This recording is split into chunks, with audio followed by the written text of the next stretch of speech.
Nu, labrīt! Es jums šodien stāstīšu par to, kā Dievs grib piepildīt mums mūsu sapņus. Mēs varam sev jautāt, mēs, kas pazīstam Dievu, esam ar viņu iepazinušies un esam kristieši jau agrāk kādu brīdi. Kāpēc Jēzus atnāca vispār? Padomāsim. Labi, viņš atnāca, lai mirtu manis dēļ, tevis dēļ. Lai ņemtu to, ko es esmu pelnījis, un lai mums dod, ko viņš būtu pelnījis. Viņš atnāca, lai publiski izgāstu velnu un izbojātu velna darbus.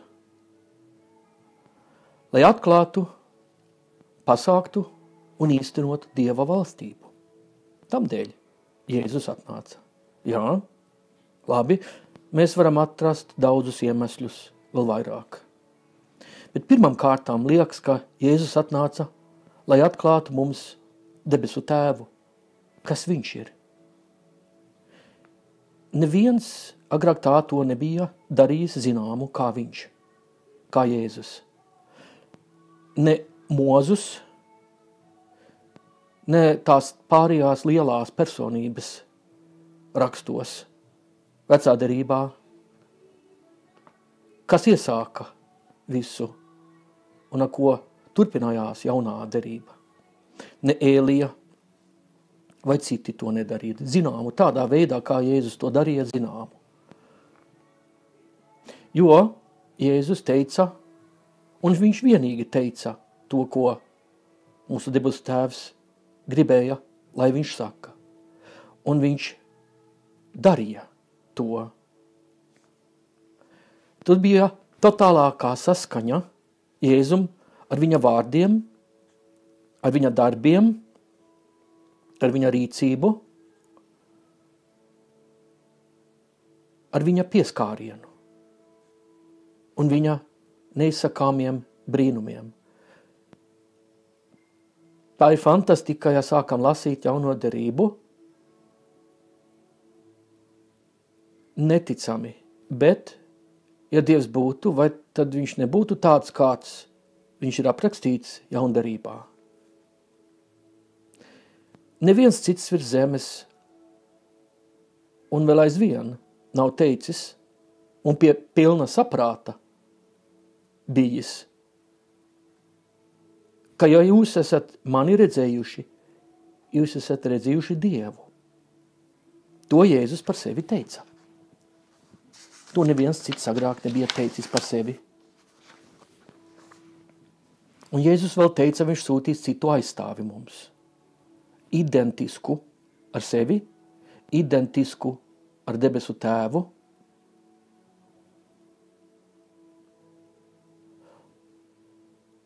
Lai mums atklātu kaut ko unikālu. Tādu, kas agrāk nekad nav bijis redzēts. Tā bija Dieva griba. Tēva griba. Debesu tēva griba. Cilvēki dara dumjas lietas, mēs zinām ļoti labi, arī mēs esam darījuši daudzas dumjas lietas. Bet redzi, daudzi arī vaino Dievu tajā. Un saka, ka Dievs tā to gribēja. Un mēģina to tā izlocīt, it kā Dievs to gribēja. Bet Dievs ir taisns.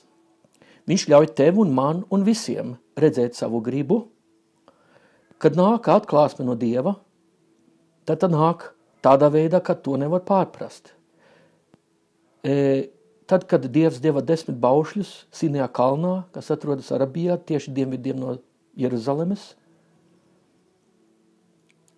tad viņš 1 miljonu cilvēkiem un vēl vairāk to darīja zinām, un viņš uzrunāja visus.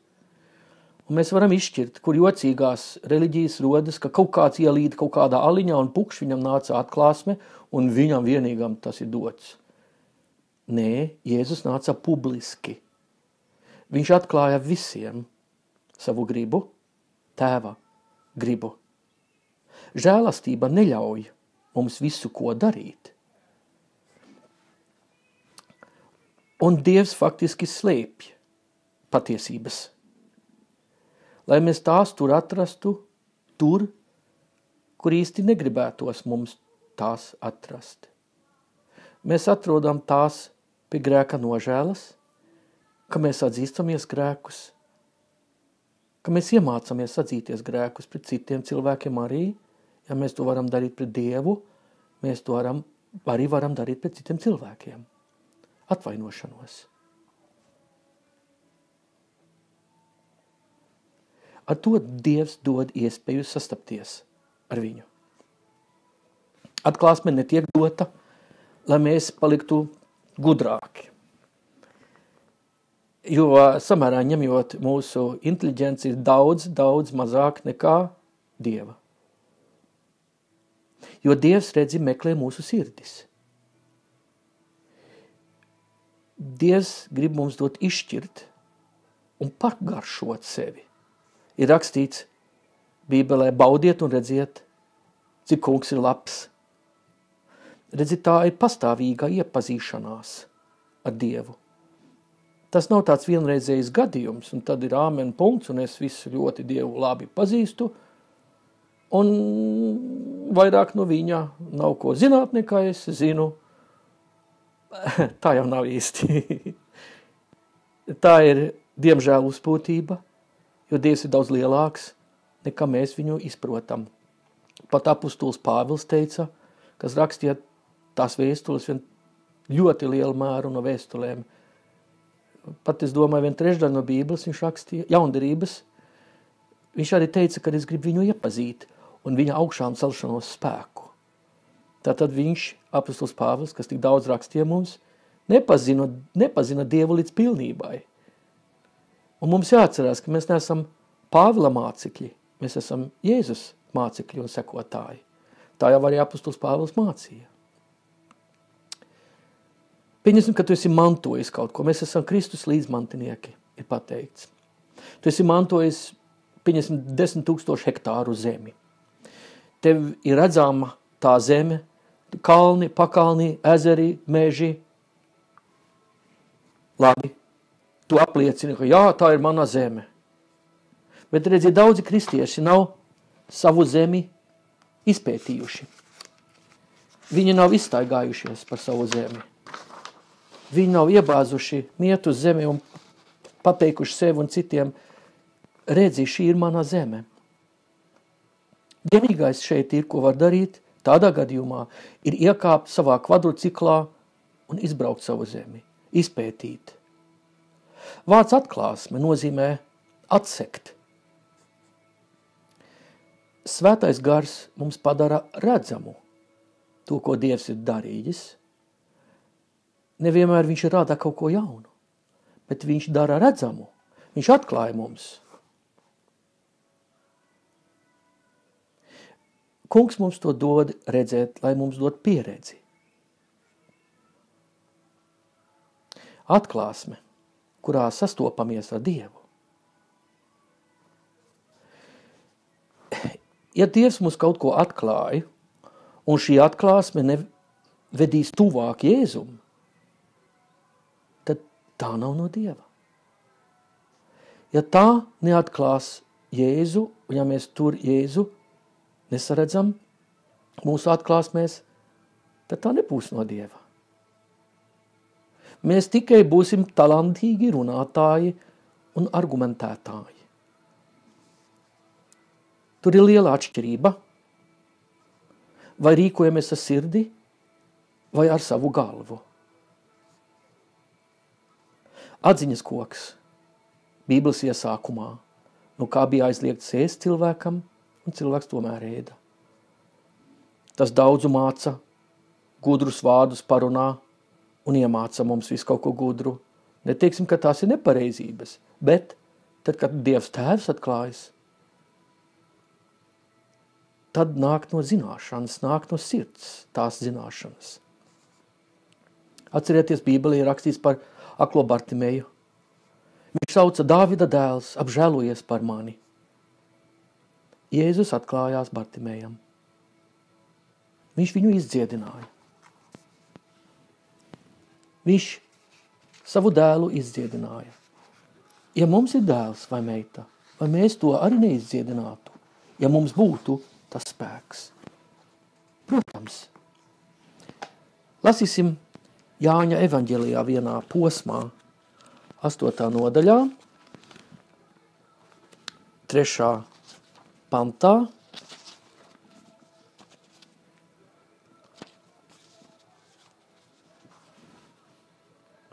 Par to sievieti. Varbūt jūs esat dzirdējuši, kā bauslībā bija rakstīts, kad bija jānomētā sievieti un faktiski arī vīrieti, ja viņi bija pienākti laulības pārkāpšanā. Un tie rakstīts par tādu gadījumu. Un visa tauta nāca pie viņa, un viņš apsēdās, tos mācīja. 2. pants. 3.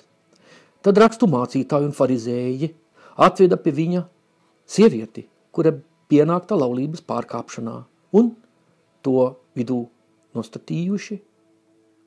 Viņam sacīja skolotāji, šī sieviete ir pienākta laulības pārkāpšanas brīdī, bet Mūzes mums bauslībā pavēlējis tādas nomētāt akmeņiem.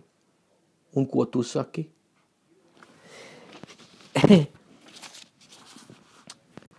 Jēzus, viņš pateica viņiem, kas bez grēka, lai met pirmo akmeni. Un tad visi pārējie varēs mest tos akmeņus. Viens pēc kārtas viņa aizgāja. Viņš rakstīja kaut ko zemē, viņš bija noliecies. Ko viņš tur rakstīja, mēs īsti nezinām, mēs varam minēt. Bet viņa atstāja viņu. Un viņa viena pati palika ar Jēzu. Un Jēzus viņai jautāja, kur viņi ir tie, kas tevi gribēja notiesāt. Viņi ir aizgājuši, viņi nav te. Labi, es arī tevi netiesāju. Eju negrēko vairs. Redzi,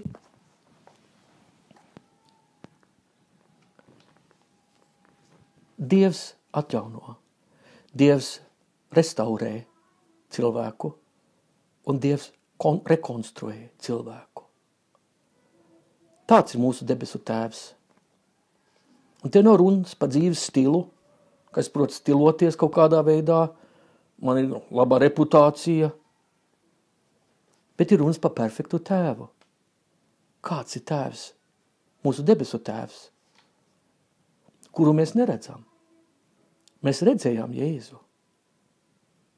Mēs vēl aizvien redzam, kas viņš tāds ir, kā viņš tiek raksturots un ko viņš māca mums. Bet mēs neredzam vēju. Mēs pamanām, ko vējš dara. Jā, bet mēs vēju nekad neesam redzējuši. Mēs redzam tos mākoņus, kurus tas vējš pūš un kā koka galotnes kustās. Mēs pamanām vēju. Mēs arī pamanām Dievu. Dievs čukstus runā ar mums un grib, lai mēs viņu iemācāmies ieklausīties. Jo Dievs ir daudz labāks, nekā mēs iedomājamies par viņu.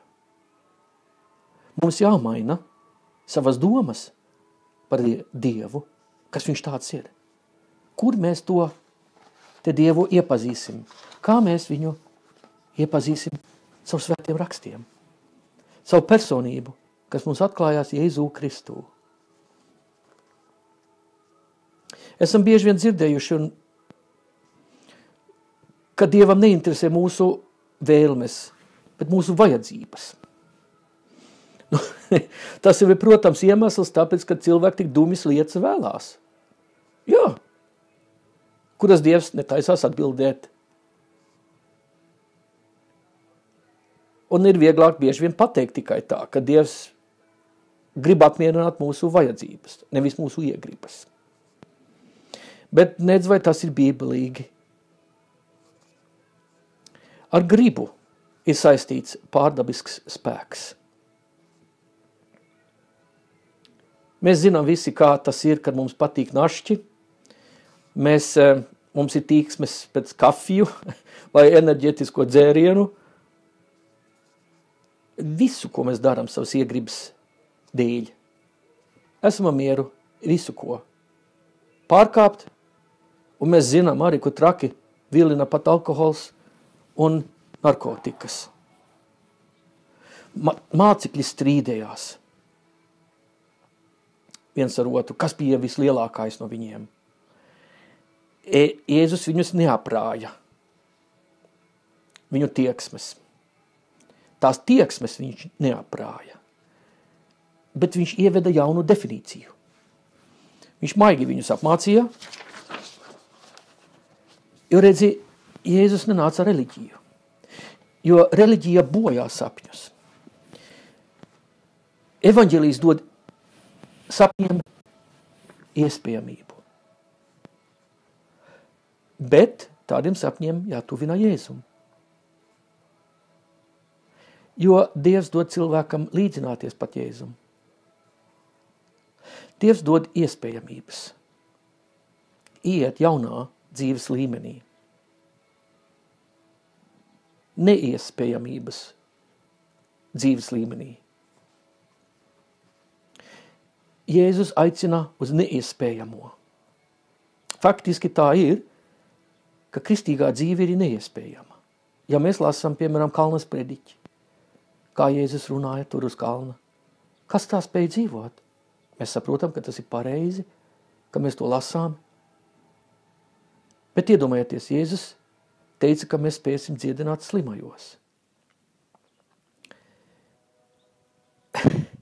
Tas nav iespējams cilvēka spēkos darīt.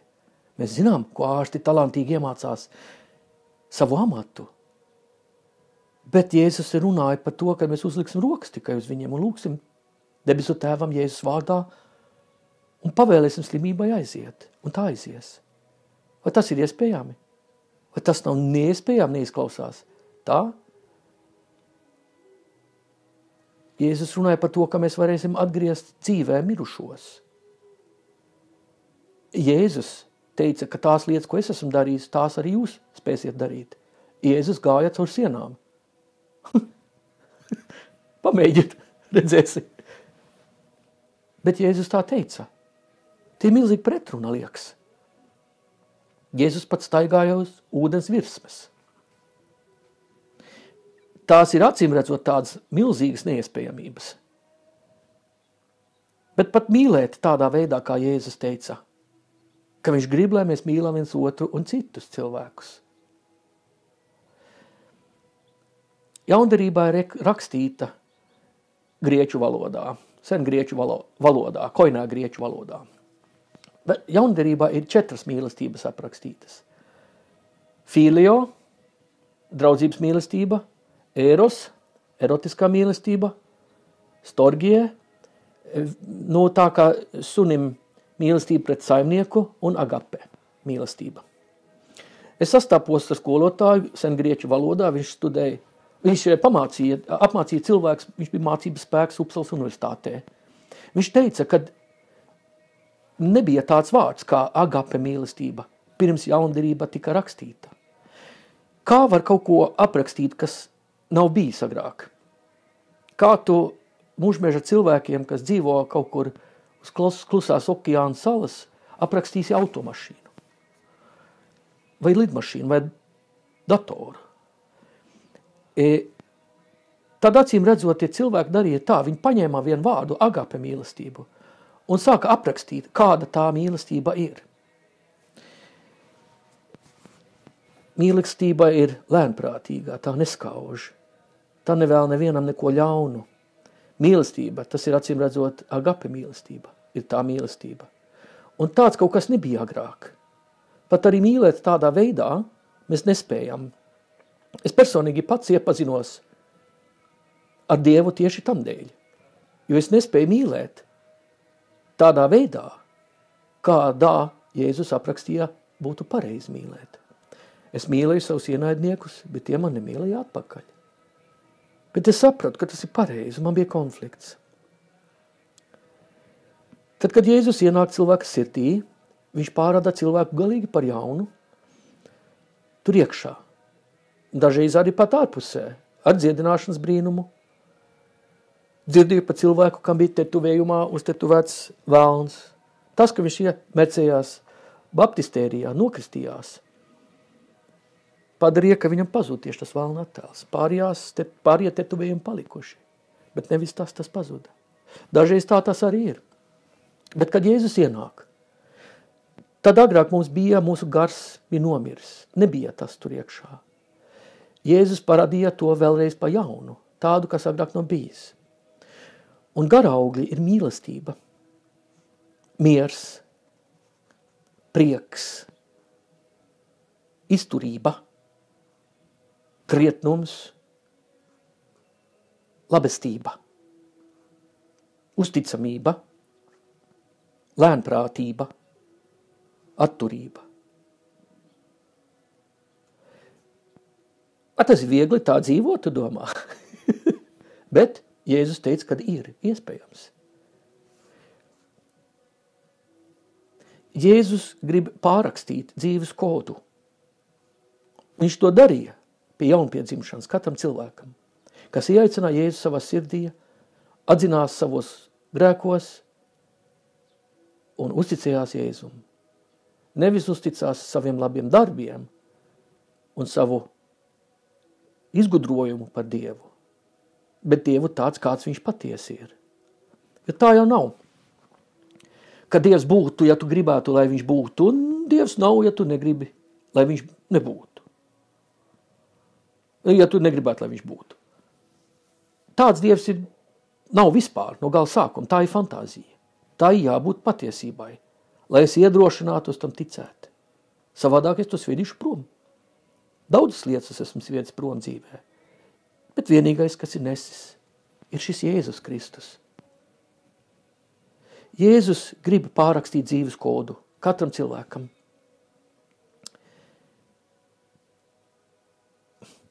Jēzus ienesa jaunu definīciju un apraksta šo jauno dzīvi, kas nekad agrāk nav bijusi, kas ir jauns, kaut kas tik tāds satiksmes līdzeklis, kas nav bijis agrāk. Bet cilvēkiem ir jāatjauno savu prātu. Arī, ja tu esi kristietis palicis, tev jāatjauno vēl aizvien savu prātu ar jauno derību un veco derību. Jo cilvēki neizpratnē.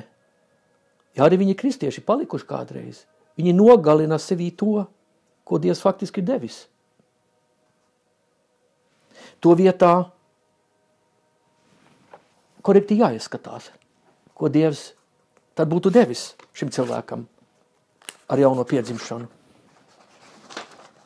Jo daudzi kristieši sit krustā to no jauna piedzimušo cilvēku, domādami, ka viņi ir mācekļi un ka tā pareizi dara mācekļi.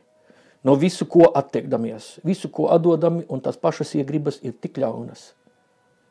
Bet tā tas nav, ja Jēzus mājo tevīs, viņš tev devis jaunu iegribi. Tev ir jādod savu dzīvi Jēzum, vai tu esi? Labi, tu siti sevi kopā ar Jēzu krustā, tas ir pareizi, tas ir vienreizējs gadījums. Bet redzi, tur ir vien augšām celšanās arī. Jēzus jau augšām cēlās. Mēs nedrīkstam pie krusta tur palikt. Jo, kur tad ir šis augšām celšanās brīnums? Savādāk, kur tad ir šis jaunais cilvēks, par ko runā jaunderība? Kur tad ir tas jaunais cilvēks ar savu dzīves stilu, ar savām tieksmēm, ar šo žēlastību, tā dzīvot? Jājautā sevi, vai baznīca, vai pasaule redzējusi baznīcu un draudzi, kurai bijuši sapņi piepildīti. Labi, Dievs disciplinē mūs, jā, bet tas, lai mēs dabūtu to, ko mēs vēlamies. Te ir viens dzīves process. Varbūt mums ir 10 lietas, iekams jānotiek pie mums, lai mēs šo te vēlēšanos redzētu piepildītu. Dievs grib piepildīt mūsu vēlēšanās. Dievs neatbild lūgšanas pareizi, tāpēc, ka viņam nepatika tas, ko mēs lūdzam. Tas ir tā, kā apslept kādu mantiņu, un mēs esam spēlējušies to spēlīt kā bērni, vai ar saviem pašiem bērniem. Apslēpam kaut ko silts, mēs sakam, ramdens, augsts atkal, siltāks, tu atradi. Tādā veidā Dievs arī paslēpus spēlējās ar mums. Vai mēs patiesi to domājam, ka jā, mēs gribam ar viņu staigāt. Vai mēs esam nopietni savā attieksmē ar Dievu? Ja tev ir grūti sadzirdēt Dieva balsi, tad paprasi Dievam, Dievs, par ko tu gribētu ar mani runāt. To es gribētu gan ar tevi runāt. Pastāv tāda maiņa, mēs redzam. Tas nav nopelns, bet tā ir sastapšanās ar Dievu. Viņa vēlmes uzklausīties. Tad viņš tavējās uzklausīsies. Dievs ilgojās pēc sadarbības ar tevi. Viņš neradīja kā robotu, protams, ka nē. Un viņš neradīja vēl vienu pulku ar eņģeļiem. Viņš radīja cilvēku ar gribu, ilgām un vēlmēm, kas pārveidos vēsturi. Ir tāds izteiciens, lai kas notiktu, tad Dieva griba beigās notiks, un būs jau labi. Vai tiešām? Nē. Mēs nevaram vainot Dievu pie visa tā, kas notiek. Jo mēs redzam ap sevi, ka daudz, kas te notiek, ka tā nav Dieva griba. Nav tāda mistiska Dieva griba. Dievs negrib, ka cilvēki pazustu un aiziet bojā. Vai cilvēki pazūd un aiziet bojā? Jā. Vai tā ir Dieva griba? Nē. Mēs, cilvēki, izrādās, visai bieži esam tas noteicošais faktors. Kāpēc tas notiek un turpina notikt? Mēs nosakam, vai Dieva griba notiks vai nē. Ir viena līdzība, nevis viena līdzība, ir viens gadījums, kopīgi ar Jēzu. Tur bija kāzas, Galilejā. Divas tādas ļoti interesantas lietas notika tajās kāzās. Jāņa evaņģelijā 2. nodaļā ir rakstīts par šīm kāzām.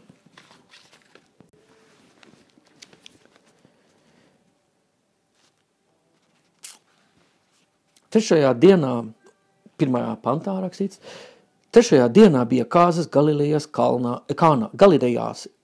Kānā, un Jēzus māte bija tur. Arī Jēzus un viņa mācekļus uzaicināja uz kāzām, un pietrūka vīna, alkoholisks vīns, acīm redzot. Jēzus māte viņam sacīja, tiem nav vīna. Tad Jēzus viņai atbildēja, sieviete, kāda man daļa par to? Mana stunda vēl nav nākusi. Viņa māte sacīja kalpotājiem, ko vien viņš jums saka, to dariet. Tur bija nolikti 6 akmens trauki ūdenim. Pēc jūdu šķīstīšanas paražas. Katrs no tiem 2 vai 3 mēru tilpumā. Un tie bija milzīgi. Viens mērs ir daudz. Kādiem 100 litriem tur apmēram bija. Jēzus viņiem sacīja, piepildiet traukus ar ūdeni. Un viņi tos piepildīja līdz pat malai. Tad viņš tiem sacīja, tagad smeliet un nesiet mielasta pāraugam.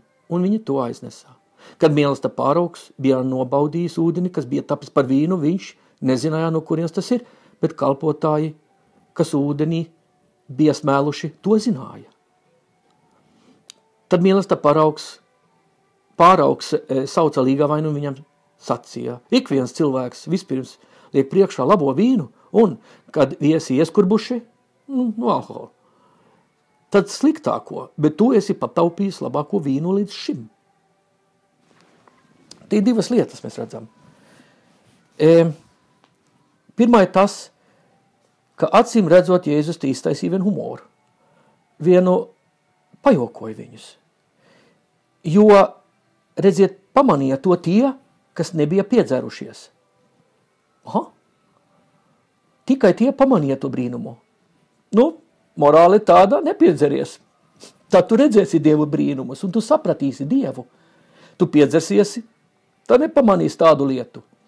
Bet redzi, arī viņi teica tā, kad par garšu viņi izteicās. Viņi neteica, te ir grādi, es pierāvos, kārtīgu, šņabīti, gandrīz šņabīti vīnu, tādu stipro, ar alkohola procentu augstu. Nē, tie ir runas par garšu. To viņi pamanīja. Tātad mēs redzam, ka faktiski nepiedzerties. Tas nav iespējams. Jēzus saka, lai tu redzētu viņa brīnumus un izprast viņus. Tu būs ieskurbusi galviņu un tu nesapratīsi. Bet otrais, ko pamanām šeit, kad Marija tomēr turpināja un teica kalpotājiem, lai viņi dara, ko Jēzus saka. Un acīm redzot, Jēzus pārspriedās ar mūsu debesu tēvu un savu tēvu un teica, zini, debesu tēvs, mums ir pārlikt plāni. Tad Marija, Jēzus māte, Dieva māte, lai gan viņa bija tikai cilvēks. Viņa nebija dievišķa tādā nozīmē, jo Jēzus vienīgais bija dievišķis tajā gadījumā. Viņa varēja pārveidot Dieva plānoto gribu. Un varbūt tas mums nepatīk, jo mēs jūtamies nedroši, ka Dievs taču nevar cilvēka gribu izpildīt, negrib izpildīt, bet gribēja. Jēzus vispirms pateica savai mamai, kad nē, bet labi, pēc tam ok. Tāpēc, ka viņa uzstājās. Un viņai bija iegriba, viņai bija vēlēšanās, jo viņa zināja, kas bija ar Jēzus. Viņa zināja, ka viņš bija Dieva dēls, jo viņa bija piedzīvojusi šo te pārdabisko apaugļošanu. Tā jau ir, kad Dievs atnāca vēl vienreiz un radīja cilvēku, otro Ādamu.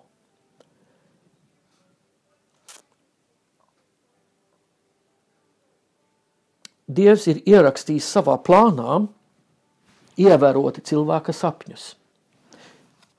Jēzus ievēroja savu mātes sapņus un iegribas.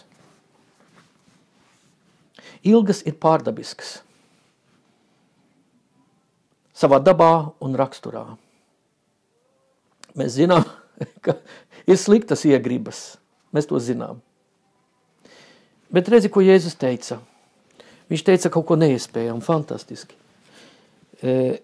Savā atvadas runā, Jāņa evaņģelijā 14. nodaļā,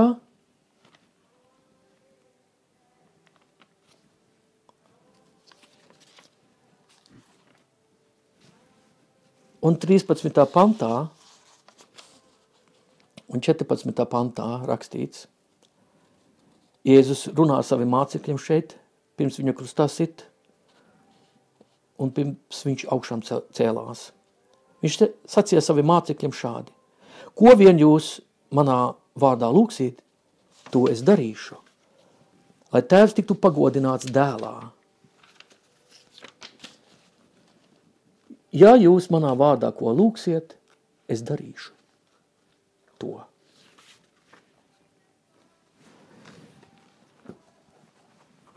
Ko vien jūs lūksiet, to es darīšu, lai tēvs tiktu pagodināts tādā veidā. Mums jālasa Bībeli tādā veidā katru dienu, it kā mēs to nebūtu lasījuši agrāk. Jo Dievs runā. Tas būtu tā, tu sūdzies par to, ka Dievs tevi neuzrunā, un tu nelasi Bībeli. Tas būtu tā, kā sūdzēties par to, ka neviens tev nesūta izziņas, ka tu neesi ieslēdzis mobilo telefonu. Bet tas tā nav? Jēzus teica, ko vien jūs lūksiet, jo viņš grib, lai viņa tēvs tādā veidā tiktu pagodināts. Ja mēs dzīvojam ar piepildītiem sapņiem, tā tēvs tiks pagodināts. Ja tu dāvini kādam cilvēkam kaut ko, tu taisies savam bērnam vai māsai kaut ko uzdāvināt vai labam draugam, tad jau tu mēģini uzzināt, kas viņam patiktos, pēc viņa iegribām. To Dievs ir nolicis cilvēkā iekšā, jo Dievs to grib arī. Jēzus saviem mācekļiem pastāstīja lielu noslēpumu. Ko vien jūs lūgsiet, es to darīšu. Protams, ka viņš dažas lietas nedarīs. Un to mēs varam uzzināt, tāpēc, ka mēs iepazīstam viņa gribu. Lūkas evaņģelijā, 9. nodaļā, un 54. pantā mēs lasām,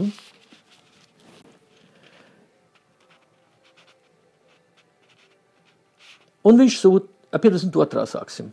Un viņš sūtīja sev pa priekšu vēstnešus. Tie devās ceļā un iegāja kādā samariešu ciemā, un lai sagatavotu viņam naktsmājas. Bet samarieši viņu neuzņēma, jo viņš devās uz Jerusalēmi.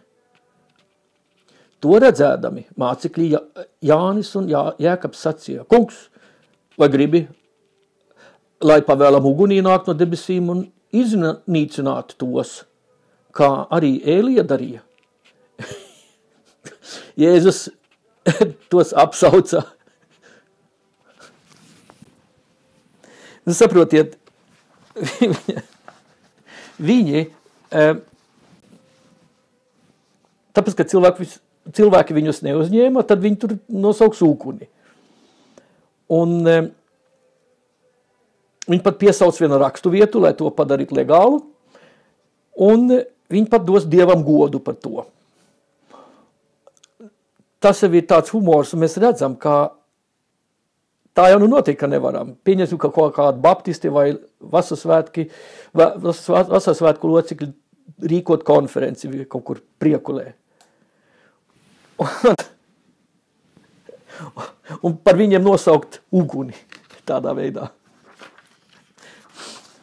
Bet redzi, Jēzus izvēlējās tos mācekļus. Jēzus tādus izvēlējās. Un viņš vēl 70 citus tādus izvēlējās. Un tiem solīja, ko vien jūs lūgsiet, to es darīšu. Ko tie mācekļi bija piedzīvojuši kopā Jēzus staigādami? Viņš bija slimos izdziedinājis, padzinis vājprātību. Un tagad vēl viņi gribēja nosaukt uguni. Maigi Jēzus viņus apsauca. Un vēl šādiem cilvēkiem viņš solīja, ko vien jūs lūgsiet. Pie tam kaut ko tādu viņš solīja. To es darīšu. Bieži vien kungs nogaida lūgšanas atbildes un kavējās, liekas, jo viņš grib redzēt, vai mēs esam ieinteresēti.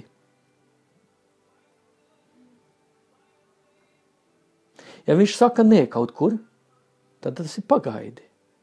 Un varbūt kaut kas daudz labāks ir pa ceļam. Jāiemācās sadzirdēt šo te Dieva balsi. Dievs grib savu dabu šādā veidā atklāt. Caur savas tautas ilgām. Viņš izgudroja ilgas. Dievs izgudroja un konstruēja cilvēku. Viņš grib tautu, kas raksturo viņa dabu. Ne caur pavēlēm, bet caur sapņiem. Baznīcas cilvēki bieži vien gaida uz nākamo Dieva pavēli. Uz ko tad gaidām? Uz to drīzāk jāgaida, ka viņš varētu īstenot mūsu sapņus. Dažus sapņus viņš grib īstenot. Citi sapņi vai iegribas nav no Dieva. Mēs šo Dieva gribu un šos veidus sapņot, Dieva sapņus, varam iemācīties. Iepazīties ar Dieva vārdu. Dievs negrib dzirdēt to, ka mēs esam ieprogrammēti. Atpazīt viņa gribu. Jo tas nav mūsu īstais es. Viņš grib dzirdēt mūsu īsto es, mūsu īsto vēlmi. Un Dievs saka, savienojies ar manu gribu. Un es savienošos ar tavu gribu. Ja tev ir grūti sadzirdēt Dieva balsi, tad lūkšanā pasak viņam, debesu Tēvs, par ko tu gribētu ar mani runāt. Mēs turpinām lasīt Jāņa evaņģelijā 15. nodaļā.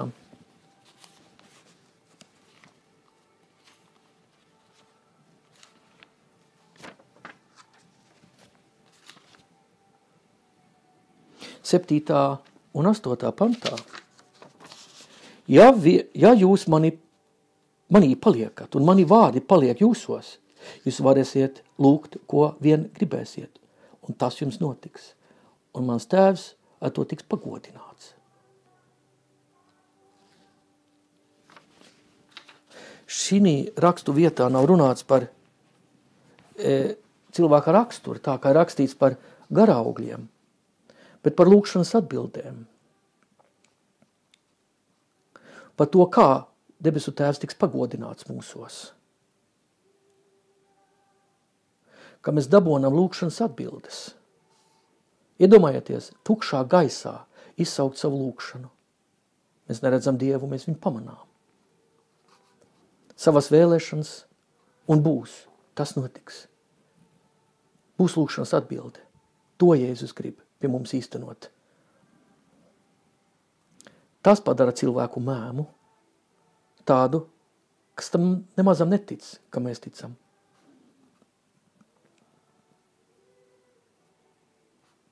Tas notiek, ir teikts, kad šī Jēzus vārdā ir lūgts. Jo mēs neizsaucam tukšumā, mēs neizsaucam Petersonu vārdā, mēs nesaucam Muhamedu vārdā, Buda vai kaut kādu. Ir vienā vārdā, kur šis notiek.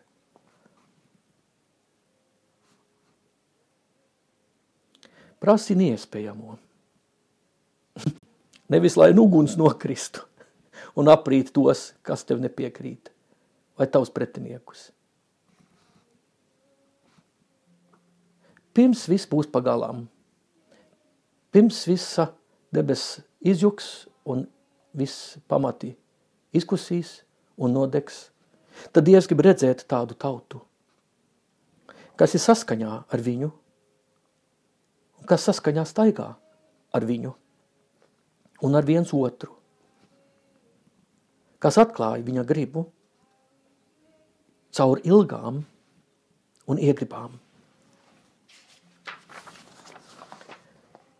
Jā, es dažreiz nezinu Dieva gribu. Es arī nezinu Dieva gribu vienmēr. Par ko lūgt? Es nesaprotu vienmēr viņu patreizējo nostāju, kad notikums man iestājas. Bet tas nav pamats šai jaunai derībai. Dievs ir devis solījumus, kas padara Dievu jūtīgu pašu, pat aizvainojamu un ievainojamu. Viņš rāda, ko attiecība nozīmē.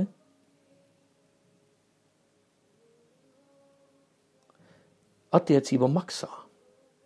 Ir viegli būt akadēmiķim, kas ir par Dievu, bet nav vienmēr tik ērti un viegli būt ģeķim Kristus dēļ. Mēs nākam pie Dieva caur Jēzu. Nav citi ceļi. Ja būtu citi ceļi, tad Dievs būtu ļoti ļauns, kas ļāva savam dēlam tā mocīties, vienam perfektam cilvēkam un to ziedotu, promsviest, tik perfektu dzīvi. Vienīgais veids, kā pa tādam durvim iet, ir atdot visu Jēzum lūkšanā. Ja tu vēlies tikai maķenīt no Dievu, tas nav iespējami. Jo redzi, Dievs nāk visā savā varenībā, un viņš ir pēc izmēra liels. Mēs nākam pie Jēzus uz šo šauro ceļu.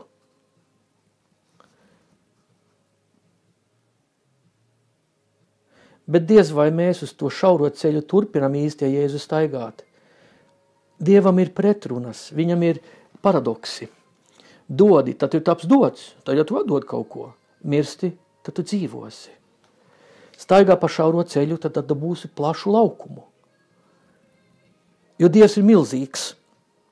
Dieva valstība ir plaša, pēc izmēra un liela. Dieva valstība nav kā žņauks. Tā ir attiecībā ar Dievu.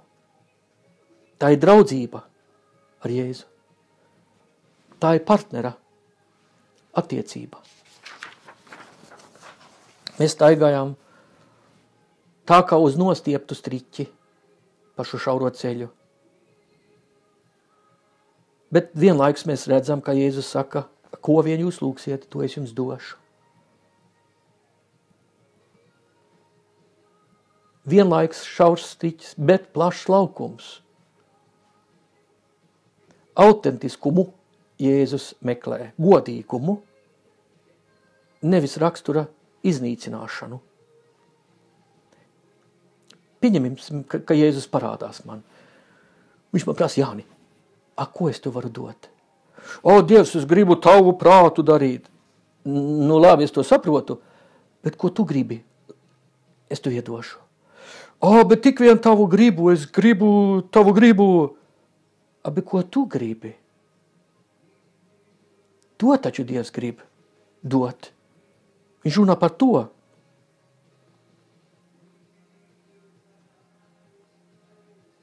Kas tu esi pēc cilvēka, ir jāatklājas tavos sapņos.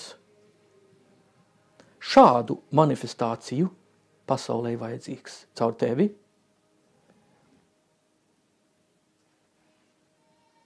Ja kāds cilvēks ir atradis, ko Dievs gribētu ar viņu dzīvi, tas cilvēks nekad negribēs būt kaut kas cits, ielīst citu cilvēku drēbēs un būt kāds cits, kā vien es pats. Jo Dievs šo te es pats radīja. Tu vienīgais esi kvalificēts tam. Es nebūšu kvalificēts nodzīvot tādu dzīvi kā tu, un tu, protams, arī nevis tādu kā es. Tas tā arī nav domāts. Bet es varu parādīt, ko Dievs darīs man. Un tu man var parādīt, ko Dievs darīs tev. Un Dievs vēlas to atkārtot. Tavā dzīvē un manā dzīvē. To jauko. Tas nenozīmē, ka dzīve būtu bez problēmām. Bet sapņo lieliski. Jo Dievs devis tev ļoti lielu un plašu lauku. Lai cilvēki bīties Dievu, viņu labestības dēļ, ka tas ir vienīgais, kas kaut ko tādu var izdarīt. Man ir draugs, arabu kristietis. Viņa vārds ir Murad Monjēh, franču uzvārds. Murad Monjēh.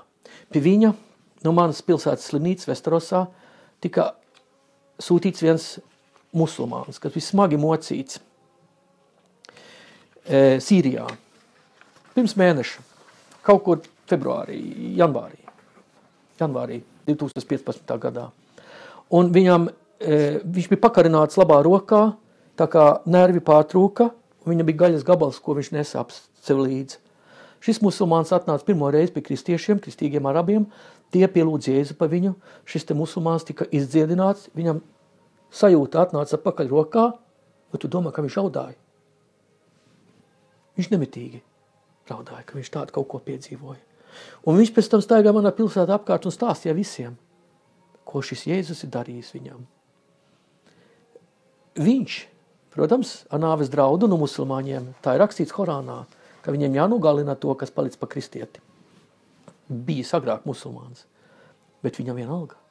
Jēzus viņu bija izdziedinājis. Tad tu bīsties Dievu. Tu ieskaties Jēzus acīs, kur ir ugunsliesmas, un tu saki, ka tu viņu respektē. Ne, tu viņu bīsties.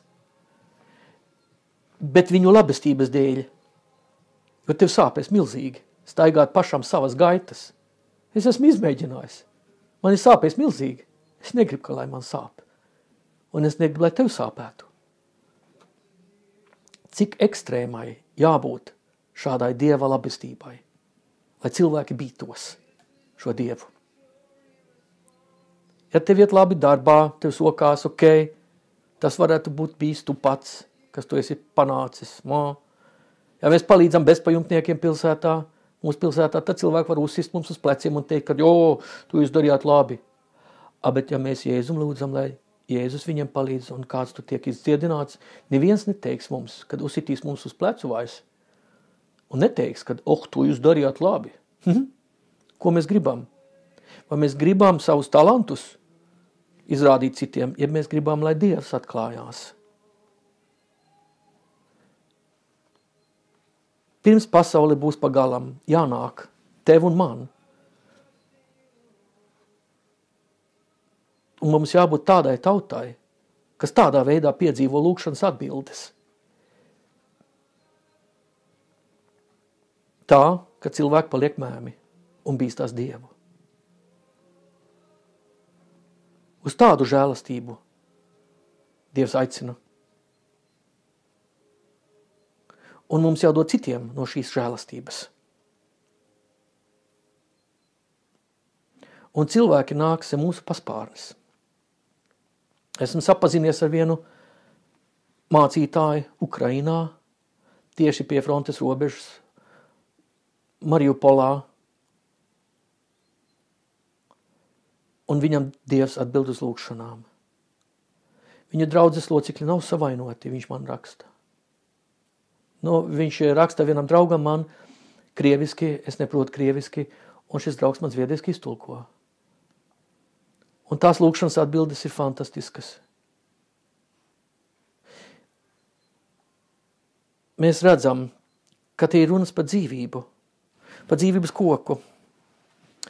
Te ir viena bībeles vieta, sakām vārdos, Salamana pamācībās, Salamana sakām vārdos. 3. nodaļā, 13.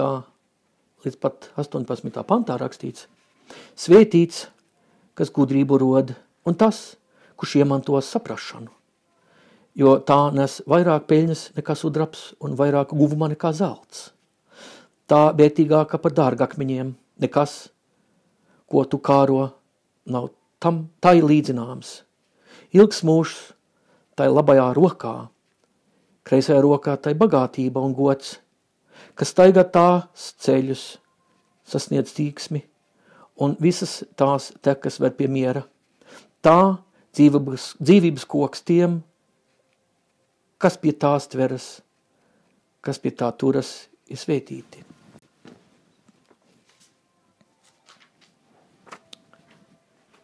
Sapņo lielus sapņus par Dievu. Mēs redzam dzīvības koku 3 vietās pieminētu Bībelē. Sākumā, vidū un beigās. Radības sākumā, kur ja cilvēks būtu ēdis no to, pēc savu grēka krišanu, tas būtu palicis mūžīgi tāds neglābjamā stāvoklī, un tam Dievs to atturēja no cilvēka un izraidīja cilvēku no ēdenes dārzu.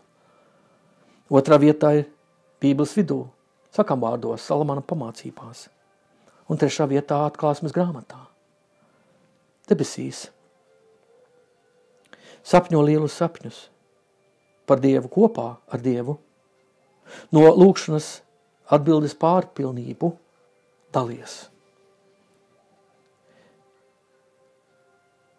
Bieži vien mēs esam iemācījušies nebaudīt dzīves mirkļus, bet Dievs visādīgi lūkojās, lai varētu piepildīt mums mūsu lūkšanas un ilgas. Mums ir process, mums ir jāiemīl to procesu. Kopā mums jāstaigā vienu procesu. Varbūt tur ir šīs 10 lietas, kas vispirms jānotiek, lai mēs saņemtu šīs lūkšanas atbildes. Bet tad ir jājautā sev, vai tev ir alternatīvas? Nav. Dievs ļauj tev padarīt vēlreiz no jauna tādas lietas, kuras tu neesi vēl iemācījies. Un ja tu šo testu nenoliksi, viņš tev vēl vienreiz ļaus to padarīt. Un ja tā tu nenoliksi to eksi, tad viņš vēl vienreiz to tev ļaus padarīt. Un vēl vienreiz, tu tam netiksi garām. Dievs gaida un meklē, kā viņš varētu piepildīt mūsu lūkšanas. Dievs bieži attēlots nepareizi, jo mēs neesam mazgājuši savas acis tekstos, rakstos, svētos rakstos. Ka Dievs tikai gribētu tavas vajadzības apmierināt. Dievs nav bāriņu tiesas pārstāvis. Viņš ir personīgs, un viņš personīgi te meklē, un viņš ir bagāts. Viņš ir radījis visu. Sakam vārdos 13. nodaļā Salmana pamācībās. 12. pantā rakstīts: ja cerība sebo, tad sirds sirkst. Ja dzīvības koks, kā dzīvības koks ir vēlme, kas piepildās.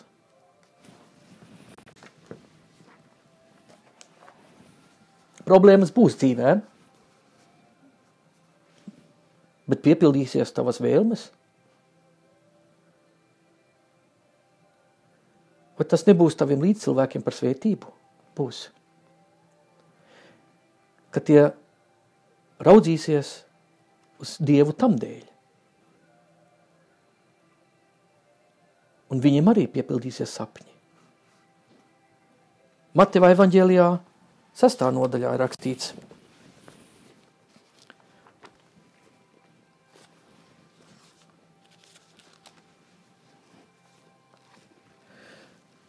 Sestā nodaļā 7. un 8. pantā. Kad jūs lūdzat, nepļāpājiet kā pagāni. Tie domā, ka savu daudzo vārdu dēļ tie tiek uzklausīti. Nedariniet viņus, jo jūsu tēvs zina, ka jums vajadzīgs viss, pirms jūs viņu lūdzat.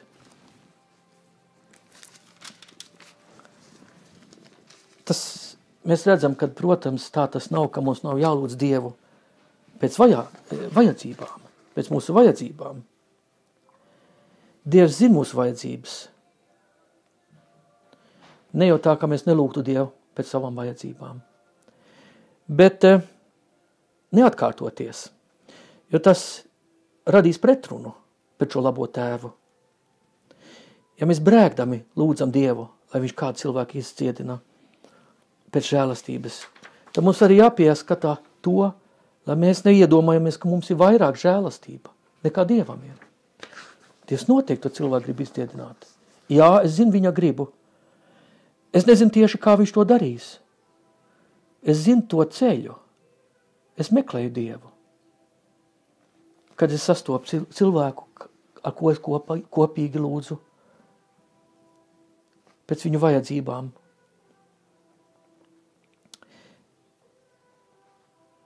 Dievs jau mums ir atklājis savu gribu. Tas ir mums norakstīts, lai mēs pat viens otru varam pārbaudīt.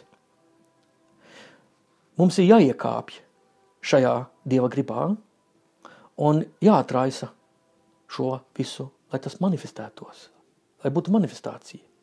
To darīja Jēzus, kad viņš atnāca virs zemes. Brīnumi balstījās uz viņu attiecību ar debesu tēvu un izpaudās. Mateja evaņģēlijā 7. nodaļā rakstīts kaut kas tāds, kas rakstīja Jēzus mums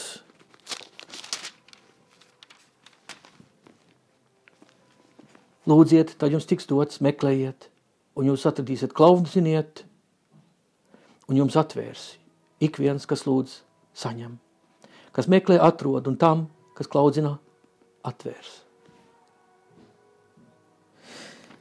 Liekas, ka šeit varbūt ir pretruna 6. nodaļā, ka jūs nelūdziet un nedariet. 7. nodaļā atkārtoti lūdziet, un 6. nodaļā viņš savas mūsu vajadzības ir solījis, ka viņš mūs izpildīs. Un 7. nodaļā viņš runā par to, ka mūsu sapņi tiks piepildīti. Es domāju, ka šeit nav īsti pretruna. Jēzus turpina 7. nodaļā, 9. pantā. Vai starp jums ir cilvēks, kas savam dēlam, ja tas lūdz maizi, dod akmeni? Vai, ka tas lūdz zivi, tam dotu čūsku?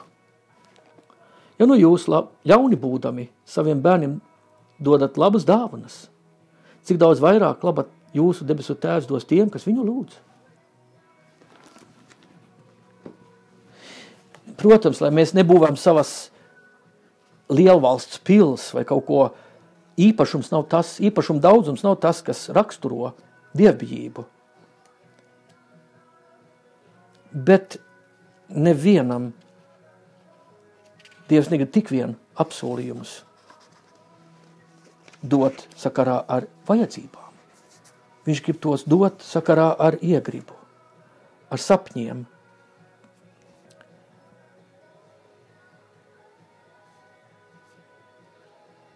Viņš gribētu, lai piepildās savu sapņi, lai citi cilvēki to redzētu, ka Dieva labvēlība tevi skārusi. Pielūksim Dievu. Dievs, kas tu esi? Atklājies mums. Ko tu gribētu, par ko tu gribētu ar mani runāt?